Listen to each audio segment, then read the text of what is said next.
Hello, I'm Alex Kammer. I am, among other things, the director of Gamehold, freelance author, doing a lot of D&D work these days, and an all-around uber fan and collector of D&D and the hobby since the late 70s.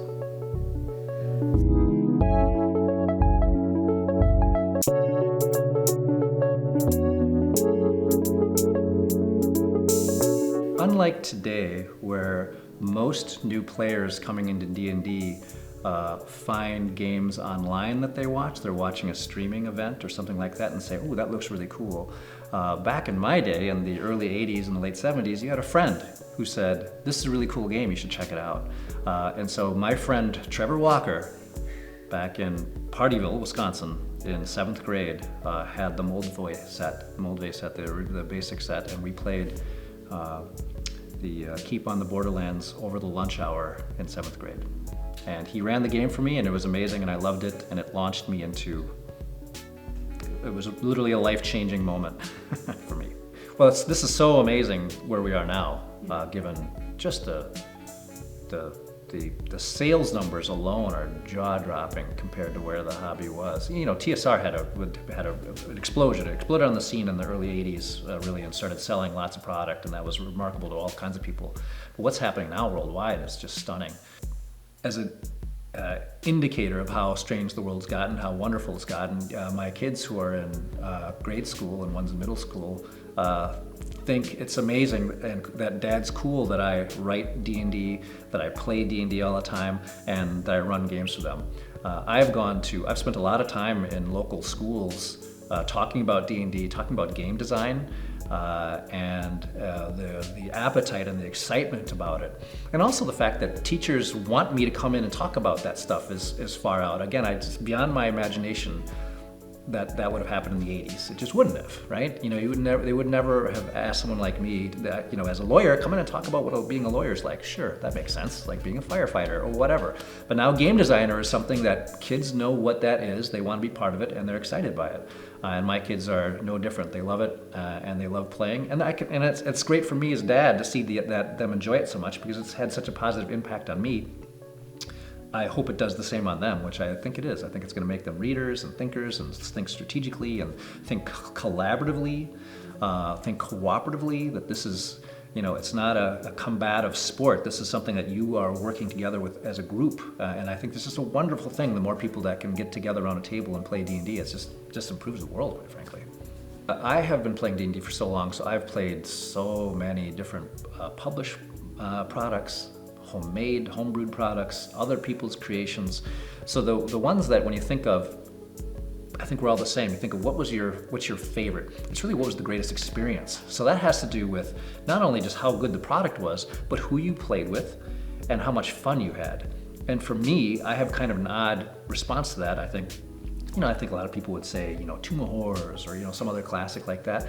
My favorite published D&D module of all time is Tomb of the Lizard King, which is a little bit of an obscure module in the I series of AD&D. And it's just because I ran it for my group and we had so much fun. I just remember every session being such a joy. It was so much fun, and it was just dangerous and exciting. And so that's always been my favorite. And then, you know, now being able to write the things that I write, you know, do some freelance writing and write material for D&D Adventures League, and to have people tell me about how much fun they've had running my stuff, it's just such a great thing. It's an amazing experience.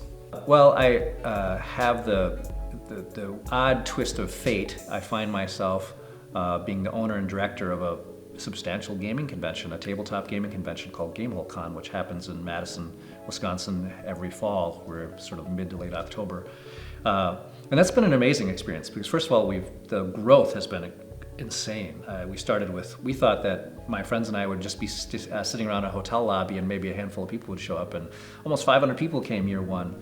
And now, year 7, we crested 5,000 attendees. So it's a really big show, you know, for a handful of knuckleheads who are not professional showrunners, who have jobs and families. We're doing this just for fun on the side. It's become quite a thing.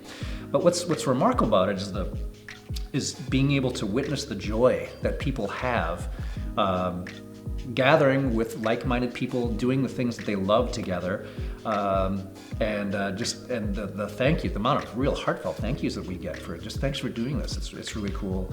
And I guess the part that's one of the things that I've learned, I've been fortunate enough that I've had a very stable gaming group for a long time. The Gamehold is a game group. We've been together since the early 2000s, and we've been played once a week for coming on 20 years. I've learned that's very unusual. Most people don't have a regular gaming group.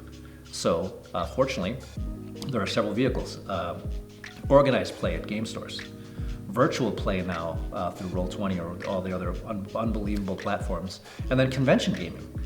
A lot of people, the only time they play live D&D is at a convention. I just thought that was, I just didn't know that.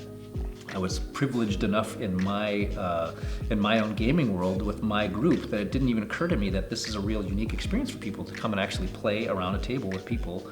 They don't do this every week like I do. That's been a revelation, and so I feel almost a civic duty now that I just have to provide that we really have to do the best job we can to produce a fun, awesome show, so people who come from around the country and around the world to Gamehold Con get that tremendous experience. So it's been amazing. It's been really cool.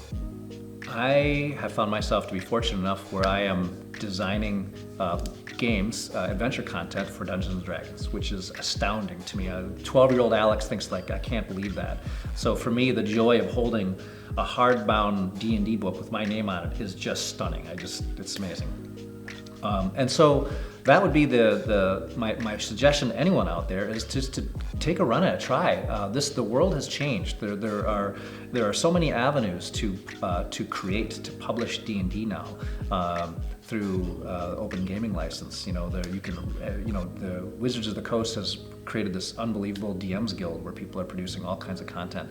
There are lots of third-party producers out there who are publishing tremendous stuff, from Frog God Games to Kobold Press to Green Ronin, and just all these great companies that are publishing quality content. So if you have, my suggestion to anyone is that if you have a thought, a desire, an interest in writing something about D&D, do it. Nothing's ever done by just idle thought. Put pen to paper or finger to keyboard and start banging it out and just see where it goes. Because even if what you've done you don't like and you end up not doing anything with it, that's not wasted time at all. And I think you'd be surprised at where you can end up when you take the first step. So I did, and I can't believe that I'm now, with the number of books that I've published now in the last 10 years, it's remarkable. So D&D has been around, of course, since the mid-70s and has gone through a bunch of different changes, different editions. And I've played them all, and they've all had strengths. I've liked things about them and things that I've, I liked other pieces more of different editions. And what's great is that it's going to continue to change. There's no question about it that there's going to be another edition of D&D and another after that. That's just going to happen because that's the nature of the hobby. It's going to change. It's going to continue to evolve to meet the needs of consumers. And I think that's really exciting that there's going to be, as this hobby continues to grow, the game will continue to grow, but all of us can go and we have so many options. I have friends that are die-hard AD&D players, and that's great. And there's nothing wrong with that, and that's awesome. And whatever the different editions are, or homebrew, where they've taken kind of an amalgamation of different rule sets and play their own thing. That's what's so great about the hobby. It's just quintessentially creative, and there's no right answer. There doesn't have to be a flag on the ground and saying this is canon, this is proper D&D, anything else is nonsense. That's absurd.